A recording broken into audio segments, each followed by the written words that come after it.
and I don't like either of them. I like to be called by my first name. You can refer to me as pastor or rector of St. Andrews, but I would much prefer to be, my parents went to all the trouble to give me the name Harry in my baptism, and it was only because that was my father's name. So I prefer my given name. Okay. Well, what we'll do is, no matter how it ends up in the program, Sure, sure. you'll get to look at it and decide, you know, appropriate or, you want to change that or anything. So I'll be asking the questions, and just so I have it on tape, is it all right to use your comments for this program, this Peace and Justice program? Of course it is. Yes, you have my permission. All right. I should be glad to give it in writing. All right.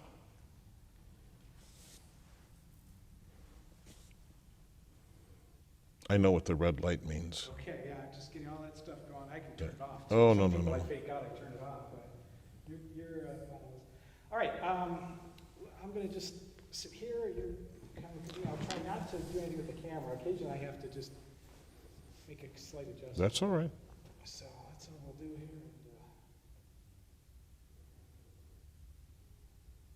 Okay, and some of these kind of go in circles and stuff. There's actually two programs. One is, this Peace and Justice thing, which, I've noticed that there's this group of you guys that are, kind of appearing over and over again. And You know what we call that? We take our cue from the second to the last line in the famous 1943 movie Casablanca, where Claude Rains turns to Humphrey Bogart and says, "Round up the usual suspects." We're the usual suspects. well, it sounds like it. I find that there is a repetition here. Having talked to Tom Gumbleton and Reverend Rowe, and even like Jack Lessenberry and stuff, I'm hearing similar themes, and I think a lot of it seems to come down to, I don't know, maybe it's the time frame that you were born in, or I'm not sure. So I guess, you've dedicated yourself to peace and justice. What started you down this path? What started me down this path? I was raised in I think, an enlightened family. My father, my late father, he should rest in peace, always talked about tolerance. That's not a popular term today, but I know what he meant. And I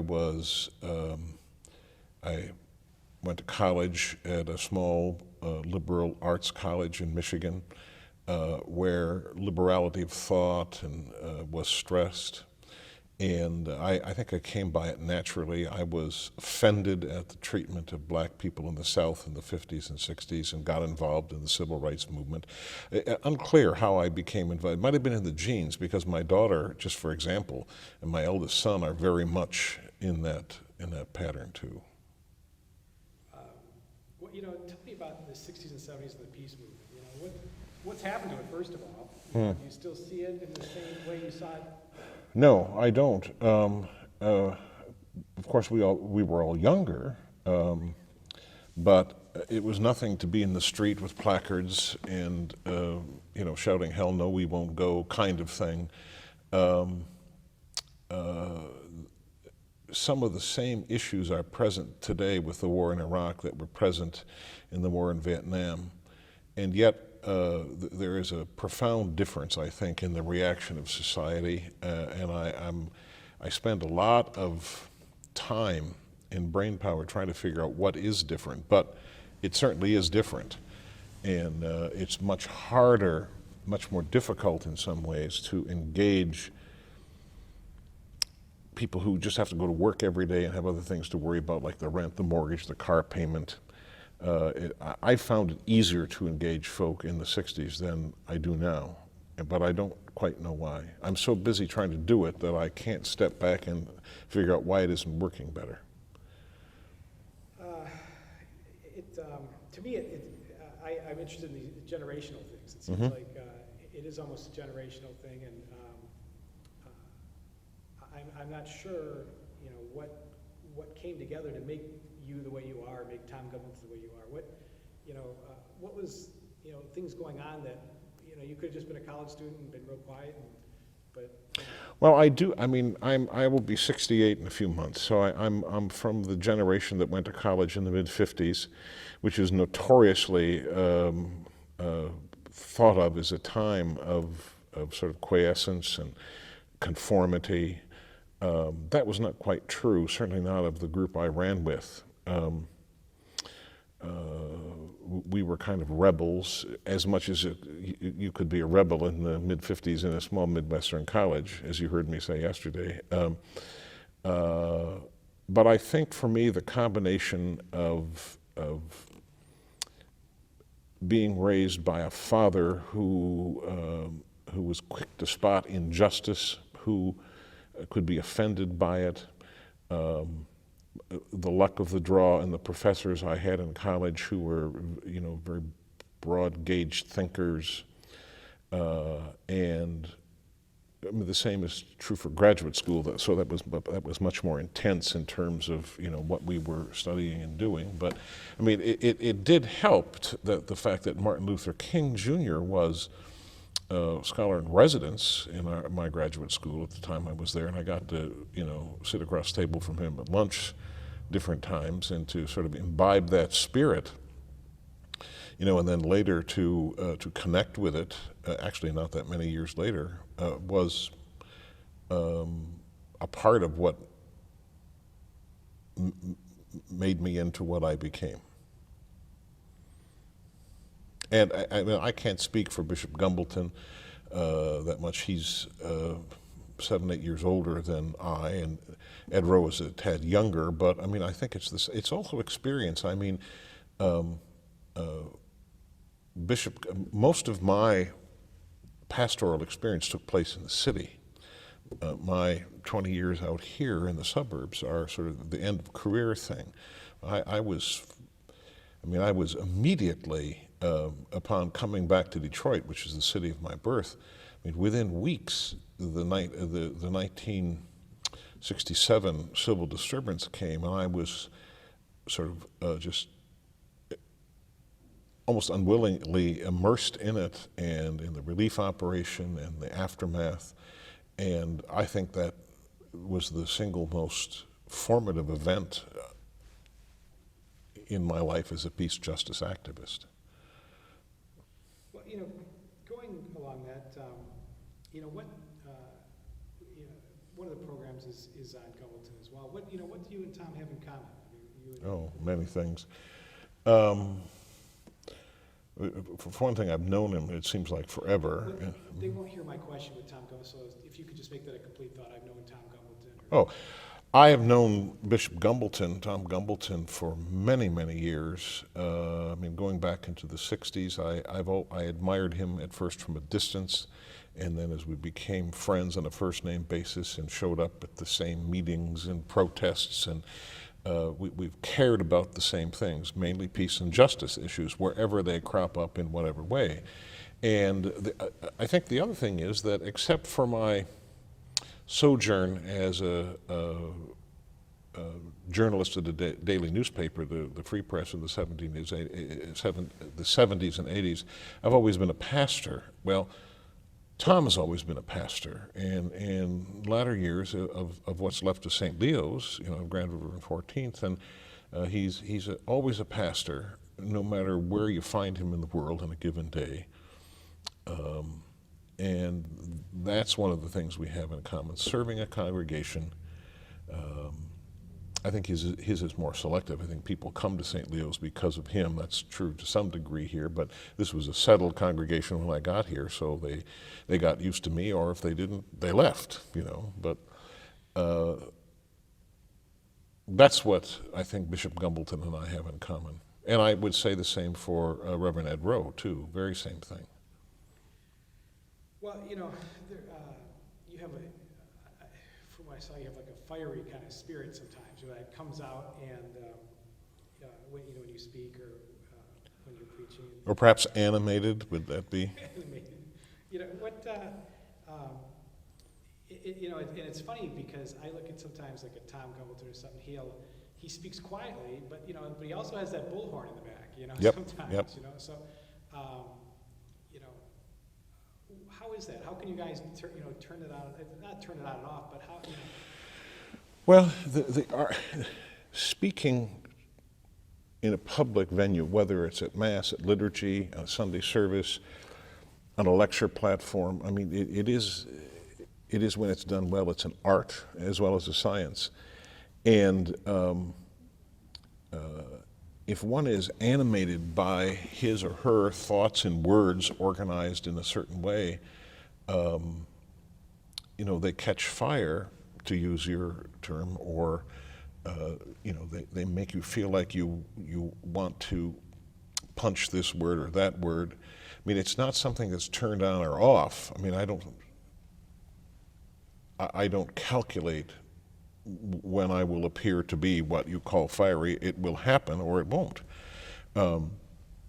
It's often, I mean, ask anyone who speaks publicly in any venue, when you connect with your audience or the congregation and you feel that you are sort of on a roll with them, it feeds you, And I mean, the Episcopal Church, is not exactly an amen, hallelujah church, but it happens occasionally. But in place of the spoken and shouted amens and hallelujahs, a good speaker, good preacher, good homilist will feel that he or she has, a real connection with people out there. So it comes and goes rather than is turned on or turned off. Is that all right? I guess when I look at, Tom, a lot of people have described him as, quiet or soft-spoken, and yet, I see you, I see Roe, I see, Tom, getting in the forefront of these issues and really speaking their mind. And there's that power comes through, even though he may be soft-spoken or whatever. And so yeah, I think. I probably, on the rank of, or ranking from rather quiet to rather loud, I'm probably somewhere between Tom Gumbleton and Ed Rowe. I mean, Ed Rowe in the pulpit is just all over the place, he responds to a different situation, I think. But I think it's who you are. I mean, Tom Gumbleton is, I think he has a doctorate in canon law from one of the Roman universities, and he was, a good workaday parish priest, and I think he was discovered by Cardinal Dearden. He should rest in peace too, and sort of promoted up the line. I think that the Curia in Rome and the hierarchy in America was not ready for what Tom Gumbleton became.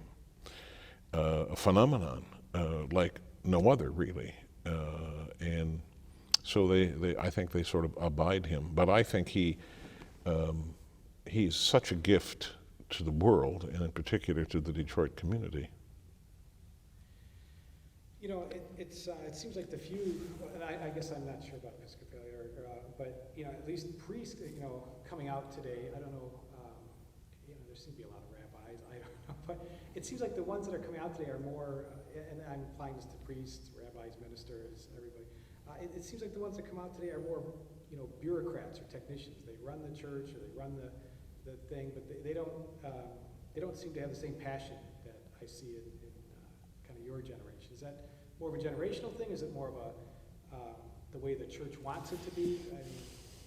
I don't know, but I see I cannot speak for the issue of rabbis from their seminaries and graduate schools, but I know, and I'll be picketed for this, but I can tell you that most of the vocations and the ordinands in our church that I see and have seen over the past 10 or 15 years are very much more attuned, maybe not bureaucracy so much, but to the sort of, make sure the liturgy is just right or creative, or the committees all meet on time and sort of thing. And I have to say that my priestly colleagues in the Roman Church, the young ones, seem to be so doctrinaire and tending to very narrow business kind of things, and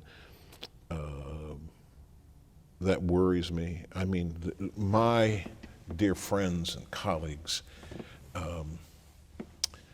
say in the Roman Church, with whom I worked so closely for so many years, who are my age, a little older, a little younger, I mean, they were of just the kind you're talking about, passionate about how the church should relate to the world rather than how the church should take care of its own. But I think that's the old pendulum thing. And I think, I mean, if you look at with the sort of mixed blessing of Bill Clinton, certainly the trend in the political life of this country in the last 25 years has been very definitely conservative. The Reagan Revolution, you know, and now the Bush II administration. And if you look at the life and character of John Paul II, Karl Wojtyla, a person I met actually and admired from a distance for a time, but his vision of the church and of its vocation to society was really formative. I mean, look at the bishops who are now running the Catholic Church in America and perhaps elsewhere, for all I know. These are people he brought along and appointed, and therefore the vocations who are attracted to them in, you know, individual locales tend to follow that pattern. So that's what I mean by pendulum. I mean, John the 23rd, he should rest in peace. I stood from where I'm sitting to where you're sitting, from his tomb in the crypt of the Vatican, St. Peter's Basilica in the Vatican, and wept. I mean, he is right up there with Mohandas Gandhi and Martin Luther King Jr. and other people as one of my great heroes. John the 23rd understood what the problem was and tried to fix it. And I mean, certainly Tom Gumbleton and the late Bill Cunningham, Focus Hope, and others that you have mentioned are in that mold, but those mold makers are gone, and there are other people making molds, and they're not the mold we're talking about.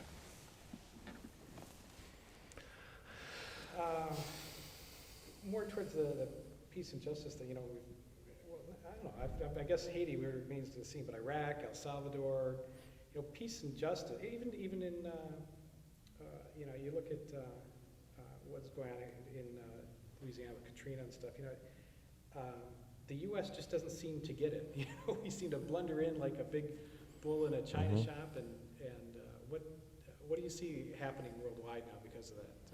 Well, this may be you're so further off the mark than your question, but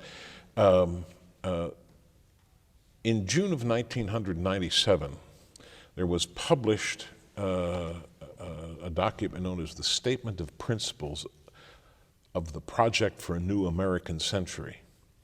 And its signatories ranged from Dick Cheney and Donald Rumsfeld, Jeb but not George Bush, other luminaries of the conservative movement, and Gary Bauer, who is lesser known to many people, but certainly represented the religious right. And I think that it was born of the sense of frustration that for the first time ever in American history, we lost a war, and that was in Vietnam. And I think it coupled with the renaissance of the religious fundamentalist movement in America that sort of bought into TV and radio earlier than the rest of us, if the rest of us ever did, and created a situation that made it okay to be, you know, the big kid on the block, make my day dirty Harry kind of society that we've become. And if a person reads the Statement of Principles for the Project for a New American Century, which is Googleable online, I find it to be alarming and frightening. And so what you and I may see as blundering into a given part of the world is seen by those who subscribe to those principles as our manifest destiny. And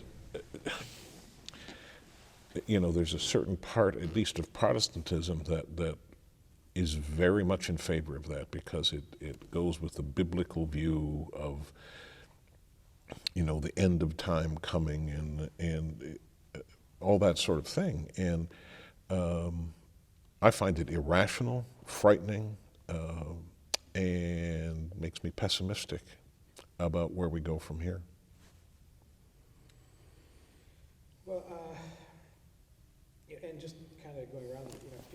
peace and justice are sure taking a beating with this whole. Mhm. I mean, you look at what just ended with between Israel and Lebanon, and it seems like we're testing the waters on everything. Let's see how this conflict goes, so we can see what happens in Iraq or Iran are the is peace and justice on the radar for most people or not? Or are they just concerned with? Somewhere, what changed everything? What changed everything for at least in, this generation and perhaps part of the next was September 11th, 2001. Had we been led differently as a country, as a nation, as a people, after that, by somebody with more imagination and curiosity than George W. Bush, and I'm not saying it would have been Al Gore either or anybody I can think of, but had there been a charismatic figure who could have led us in a different way since then, I think peace and justice might be more. But now, I mean, fear, terrorism, and it naturally makes people concerned about security. I mean, I see it as a larger sort of macrocosm. After the civil disturbance in Detroit in the mid-'60s, two industries flourished in the Detroit area. One was the home alarm system. The other one was armed uniformed security guards at places like grocery stores and malls. You never, ever saw that before. It was a natural response, a natural market.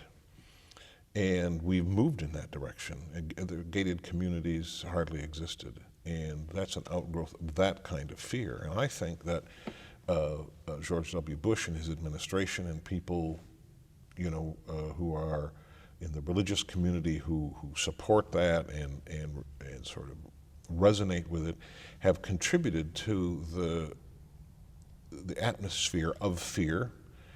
And so when you're thinking about yourself, and when you're thinking about, when you're afraid, you're not thinking about peace and justice. There's this wonderful sentence in the first epistle of John in the New Testament that goes this way: "There is no fear in love, but perfect love casts out fear." And the word love in that context is the Greek word that doesn't mean love in the sense of erotic attraction or it means love that gives of itself. And if you're giving of yourself and you're thinking about the other person and his or her welfare or their welfare, it's much easier to have peace and justice on the radar screen than it is if you're thinking about yourself. Does that make sense? Makes a lot of sense. And couple that. And I don't know what to do about it. I mean, I've tried to man the barricades here and say what needed to be said, and I know that I know that some people are touched by my continued message and that kind of thing. But beyond that, I don't know. Well, it seems like people do have a lot on their minds, either, especially here in Michigan, the joblessness Yep. type thing. You've got that. You couple that with fear, plus, going back to generational thing, there's just so many things occupying kids nowadays, from video games to whatever. It seems like the ranking for peace and justice does drop. Well, let me give you an example, if I may just interrupt. And I don't care who knows this, but I'm supposed to be our bishop's liaison to the peace and justice group in the diocese. And we were told that this whole thing was so far down the priority list of this particular bishop because, the diocese is falling apart. You have to have money for this and money for that. We don't want to piss people off, in our congregations. And I'm thinking, man, this is not what the New Testament says. This is not what the gospel is. And and that goes along with the fear thing you're talking about. And you cannot hardly go from one passage of the Gospels to another without finding something expressed about economics. I mean, economics is a big deal in the faith called Christian, if you really are doing the research of the literature that made us what we are, or tries to make us what we could be. So it's in difficult times like we're going through, as you say, peace and justice is in the background on anybody's radar screen, I think.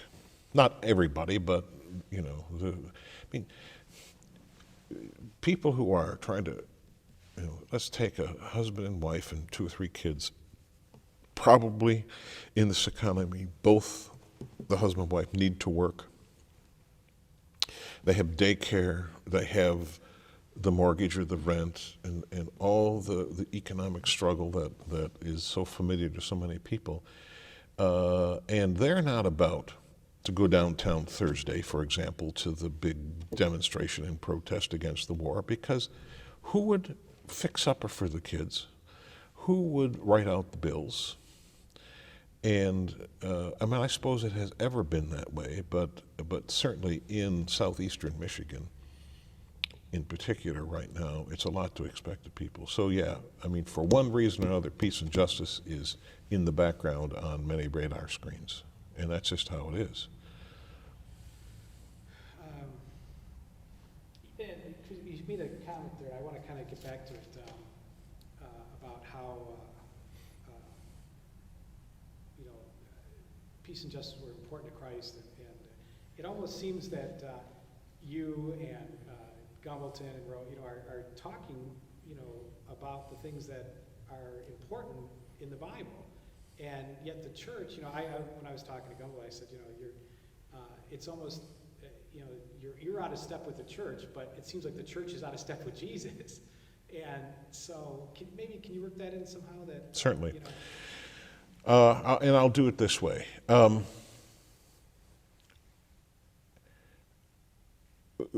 My sort of narrow specialty, I've tried always to be a scholar since my days in graduate school, and what I cut out for myself to do all those years ago was to become a decent scholar of New Testament literature. So I have lived almost on a daily basis with the texts mainly of the Gospels. And I try to apply to my research what any decent person, rational person, tries to apply to his or her research. That is, what are the data? Where do they lead you? What is a reasonable hypothesis? How do you sort of put forth the theory and then try to disprove it? The scientific method. And I may be a slow learner, but it took me a lot of years to finally come to the provisional conclusion that what I call Jesus Judaism, which was a break-off of traditional Judaism toward the middle or sort of third of the first century Common Era, was a realization that whoever Jesus was seemed to have been a person who was concerned about how human behavior on an individual basis affects other people, and that some of the sayings attributed to Jesus in the New Testament seem to proceed from almost a single mind, and that person or those persons had the idea that what we call ethics would be what would decently formulated and practiced ethics would be the thing that would make people more secure than anything else. And so I finally, after many years, produced a book that basically laid out that hypothesis that what Jesus was about was ethics, whoever he was. All we know is what people said he said and said he did. We don't know anything about him personally in a dependable way. And that if you just take these were the sayings that I wrestled with for years to see if I can remember them all. Turn the other cheek, walk the second mile, give up your shirt as well as your coat, love your neighbor as yourself,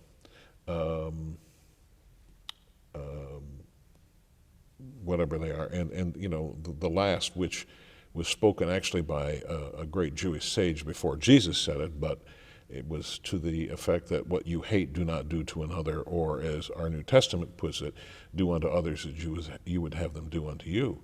And taken together, those kinds of thoughts seem to spell out a really clear program for successful living. And I'm not talking, you know, Norman Vincent Peale, positive power of thinking living, but I mean how neighbors can get along locally, regionally, nationally, globally.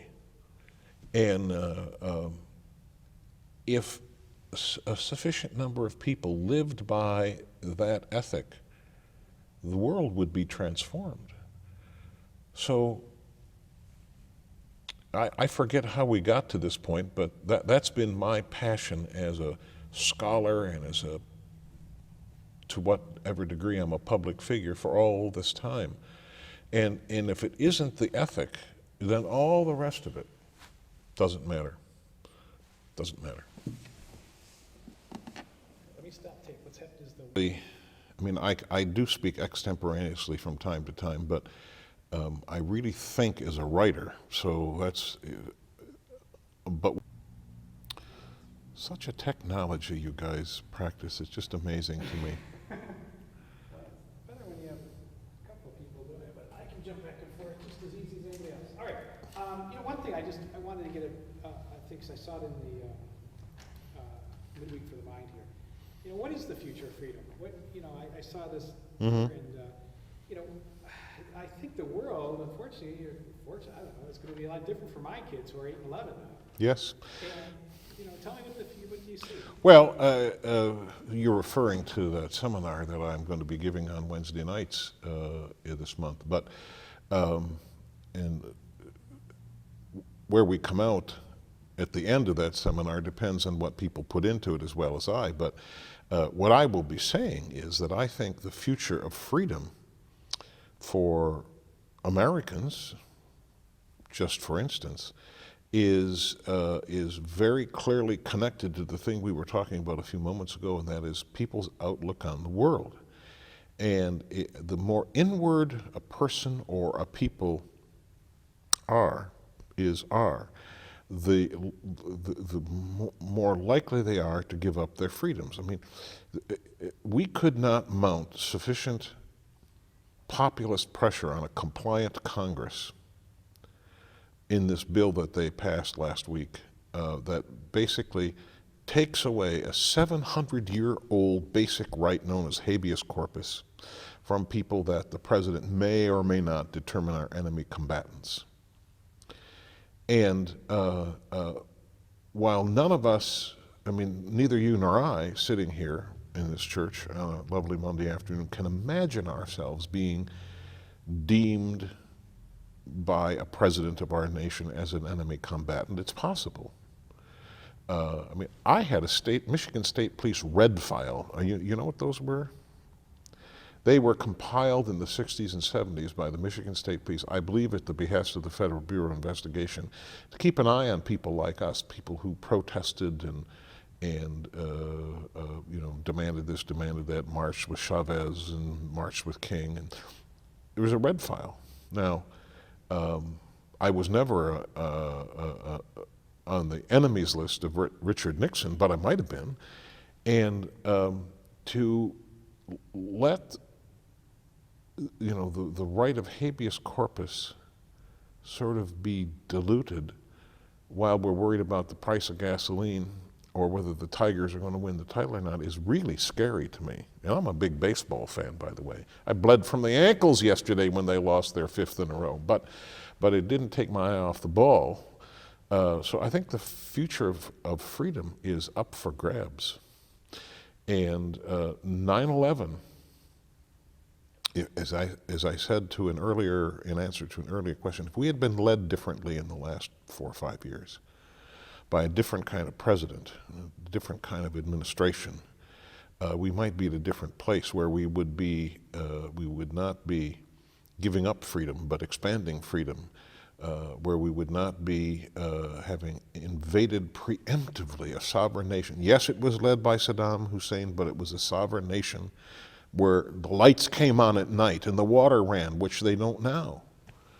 And making ourselves the laughing stock and the hating stock of the world. I don't see the future of freedom in a very positive light at the moment. You can't be free. Well, here's another New Testament quotation. And ye shall know the truth, and the truth shall set you free. There's 1,000 different twists on what that means, but what it means to me, among other things, is that you have to know stuff to be free. Because when you know as much as you can know, the choices, the options that you have are greater. And public education, even private education, where people get their information in this country, they get it from Rush Limbaugh and from Fox News and Ann Coulter and Bill O'Reilly, and it's not information, it's propaganda. And I suppose there are liberals who do the same thing, I don't know. And so the more we constrict and format knowledge, the less free we are. So we have to know more, we have to be more trusting and more open, and we need leadership that will help us do that. And that's what Tom Gumbleton, in one sense, is trying to do in his leadership. Is what Ed Rowe tries to do at Central Methodist, what I try to do here, and others who would agree with what I'm saying is what we try to do. But it's really swimming upstream against a strong downstream current. Just because you brought it up with, because one of the programs is about Gumbleton, what can one man do like a Tom Gumbleton? Here, he goes to Iraq or Iran, he's done he's gone to Haiti how many times and stuff. Can one man really make a difference? Of course one person can make a difference. That's why we remember names of Madame Curie, Louis Pasteur, Jonas Salk, Martin Luther King Jr., Mohandas Gandhi, George Washington, of course, Jesus, Gautama Buddha, Muhammad, the Holy Prophet. They're remembered because they made a difference. Now, sometimes it's up for grabs what difference people think they made, but names are remembered down through history because differences were made. Joan of Arc, however much, myth is around her stand against the king. And we remember Abraham Lincoln and others. So yes, one person can make a difference. Is it easier when that person is high profile and eminent and known by a large number of people? Of course it is. But I see people in this modest size Episcopal congregation make a difference every day. And it'll never be, on the 11 o'clock news. It'll never be reported by Carmen Harlan or any of those people. But it's what makes the world go around. But what you're talking about is, a prominent person. I think Tom Gumbleton has made all the difference because he keeps calling us to account. Ed Rowe in the same way. And the rest of us, we keep calling each other and people who will give us the time, we keep calling ourselves to account for our behavior as a people, as a nation, against the ideals that we espouse. And that's always, now, does the difference end up making a true difference? Unclear. John the 23rd, whose name was Roncalli, he was the Bishop of Bergamo, then later the Patriarch of Venice, unknown outside the Roman hierarchy. He was elected to replace Pius XII. He was thought to be a sort of a custodial pope and they could find the real thing. He turned the world upside down. Now, he was the Pope, and popes can do that. But that's the larger picture. People who aren't popes or aren't bishops or aren't presidents can make a difference. I would have to just finish my personal race to madness if I didn't think that individuals could make a difference, because they can, and they do. Central Methodist Church in Detroit will never be the same after Ed Rowe, never. And they've had quite a string of success stories there for a very long time. I mean, well back into the early part of the 20th century. Great people. And so yes, individuals can make a difference. All right. Now, is there something you wanted to add that I haven't asked you that you thought, well, Tony, I thought the whole point of this was so we could talk about this or something? No, I think you've really covered the waterfront very well. I'm honored that you want me to be a part of this because I think about Tom Gumbleton and Ed Rowe every day of my life. We don't see each other as often as we might, but we each have each other's private telephone numbers. In fact, I was trying to call Ed today. Mondays is his day off, and well, not if you know his numbers. His cell phone, and I just Oh well, that's that's just must be his regular number. yeah. Well, and just Let me just say that what we say to each other. I mean, I talked to Tom personally months ago, but it's like we take up the conversation where we left it off last. I mean, he said, I know you're there. I said, I know you're there, and one of us is going to disappear from the scene one of these days, and it's going to be a huge hole in our lives when that happens, because I count on Tom to be there and to say what he's saying and do, and I count on Ed to be there, and I presume they count on me, because we're all very different people and do different things different, but when push comes to shove, we show up.